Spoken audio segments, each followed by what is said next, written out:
അതിവേഗ റെയിലിനായി ഓഫീസ് തുറന്ന ഇ ശ്രീധരനെ പരിഹസിച്ച മുഖ്യമന്ത്രി. കഴിഞ്ഞ തവണ സ്ഥാനാർത്ഥിയായപ്പോൾ MLA ഓഫീസ് തുടങ്ങുകയും മുഖ്യമന്ത്രിയാകുമെന്ന് പ്രഖ്യാപനം നടത്തുകയും ചെയ്തയാളാണ് ശ്രീധരനെന്ന് മുഖ്യമന്ത്രി പരിഹസിച്ചു. ഇപ്പോ ബഹുമാനായ ഇ ശ്രീധരൻ പറയാണ്, അദ്ദേഹത്തിന് അംഗീകാരം കിട്ടിയിരിക്കുന്നു ഇവിടെ അതിവേഗ റെയിൽ ആരംഭിക്കാൻ. അതിൻ്റെതായ ഒരു ഓഫീസ് പൊന്നാനിയിൽ തുടങ്ങുന്നു എന്നൊക്കെ പ്രഖ്യാപിച്ചതായിട്ടുണ്ട്. ഇതുമായി ബന്ധപ്പെട്ട് ഒരു പ്രഖ്യാപനവും കേന്ദ്ര ഗവൺമെന്റ് ഭാഗത്തുണ്ടായിട്ടില്ല.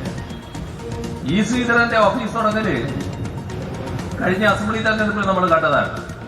അദ്ദേഹം സ്ഥാനാർത്ഥിയായിരുന്നു അസംബ്ലി തെരഞ്ഞെടുപ്പ്. സ്വാഭാവികമായും സ്ഥാനാർത്ഥിക്ക് ഓഫീസ് ഉണ്ടാവുമല്ലോ.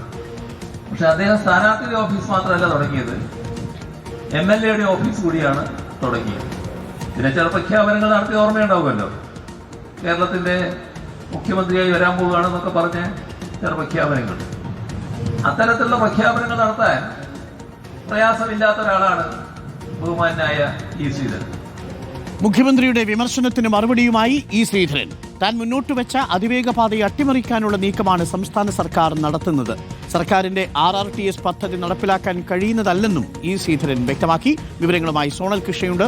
സോണൽ കൃഷ്ണ, ഇ ശ്രീധരൻ ഏത് ഉത്തരവിന്റെ അടിസ്ഥാനത്തിലാണ് ഓഫീസ് തുറന്നത് എന്നുള്ളതാണ് ചോദ്യം. ഉത്തരവില്ലാതെ ആരും ചുമതലപ്പെടുത്താതെ എങ്ങനെ ഈ ഒരു പദ്ധതിയുടെ DPR തയ്യാറാക്കി തുടങ്ങും?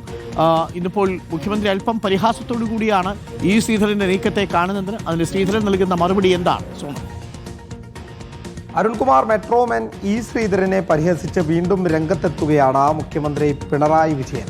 അതായത് അതിവേഗ റെയിൽവേയുമായി ബന്ധപ്പെട്ട പൊന്നാനിയിൽ ഓഫീസ് തുറന്ന് പ്രവർത്തനം ആരംഭിച്ച സാഹചര്യത്തിലാണ് ഓഫീസ് തുറന്നാൽ മാത്രം പോരാ, കേന്ദ്രത്തിൻ്റെ അനുമതി വേണ്ടേ എന്ന് മുഖ്യമന്ത്രി ചോദിക്കുന്ന സാഹചര്യം ഉണ്ടായിട്ടുള്ളത്. അതോടൊപ്പം അദ്ദേഹം പറഞ്ഞ മറ്റൊന്ന്, കഴിഞ്ഞ തിരഞ്ഞെടുപ്പിന് മത്സരിച്ച സമയത്ത് MLA ഓഫീസ് തുറന്ന വ്യക്തിയാണ് ഇ ശ്രീധരൻ. അതോടൊപ്പം മുഖ്യമന്ത്രിയാകുമെന്ന പ്രഖ്യാപനം നടത്തിയ വ്യക്തി കൂടിയാണ് എന്ന് പറഞ്ഞ് പരിഹസിക്കുന്ന ഒരു സാഹചര്യം കൂടി ഉണ്ടായിട്ടുണ്ട്. എന്തായാലും ഈ സംഭവത്തിൽ, അതായത് ഈ പ്രതികരണത്തിന് തക്കതായ മറുപടി ഇ ശ്രീധരനും നൽകുന്നുണ്ട്. അത് സംസ്ഥാനം മുന്നോട്ട് വെച്ച RRTS പദ്ധതിയുമായി ബന്ധപ്പെട്ടതാണ് എന്നുള്ളതാണ് ഏറ്റവും പ്രധാനപ്പെട്ട കാര്യം. അതായത് സംസ്ഥാന സർക്കാർ വിഭാവനം ചെയ്തിട്ടുള്ള RRTS പദ്ധതി, അതായത് അതിവേഗ റെയിൽവേ എന്ന് സൂചിപ്പിക്കുന്ന, അല്ലെങ്കിൽ അതിവേഗ റെയിൽപാത എന്ന് സൂചിപ്പിക്കുന്ന RRTS പദ്ധതി ഒരിക്കലും കേരളത്തിൽ നടപ്പിലാക്കാൻ കഴിയില്ല എന്നുള്ളതാണ് ഇ ശ്രീധരൻ പറയുന്നത്. താനൊരു ടെക്നിക്കൽ മേനാണ്, അതുകൊണ്ട് ഈ പദ്ധതി ഒരിക്കലും കേരളത്തിൽ പോസിബിൾ അല്ല എന്നുള്ളത് ഇ ശ്രീധരൻ വ്യക്തമാക്കുന്നുണ്ട്. താൻ വിഭാവന ചെയ്തിട്ടുള്ള, അല്ലെങ്കിൽ താൻ മുന്നോട്ട് വെച്ചിട്ടുള്ള അതിവേഗ റെയിൽവേ മാത്രമേ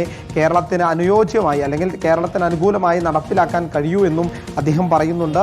ഈ RRTS വരുന്നത് റെയിൽവേയുടെ കീഴിലല്ല, അല്ലെങ്കിൽ റെയിൽവേയുടെ പരിധിയിലല്ല എന്നുള്ളതും ഇ ശ്രീധരൻ സൂചിപ്പിക്കുന്നുണ്ട്. മെട്രോ ആക്ട് പ്രകാരം, അല്ലെങ്കിൽ മെട്രോ ആക്ടിൻ്റെ കീഴിൽ വരുന്ന ഒന്നാണ് ഈ RRTS എന്നുള്ളതാണ് ഈ ശ്രീധരൻ പത്രക്കുറിപ്പിലൂടെ വ്യക്തമാക്കിയിട്ടുള്ള കാര്യം. എന്തായാലും നിലവിൽ തൻ്റെ പദ്ധതിയുമായി മുന്നോട്ട് പോകാൻ തന്നെയാണ് ഈ ശ്രീധരൻ്റെ തീരുമാനം. ഏതൊക്കെ തരത്തിലുള്ള വിമർശനങ്ങളും ഏതൊക്കെ തരത്തിലുള്ള എതിർപ്പുകളും ഉണ്ടെങ്കിലും താൻ പ്രഖ്യാപിച്ച പദ്ധതി, അല്ലെങ്കിൽ താൻ മുന്നോട്ട് വെച്ച പദ്ധതിയുമായി മുന്നോട്ട് പോകുമെന്ന് തന്നെയാണ് ഈ ശ്രീധരൻ വ്യക്തമാക്കുന്നത്.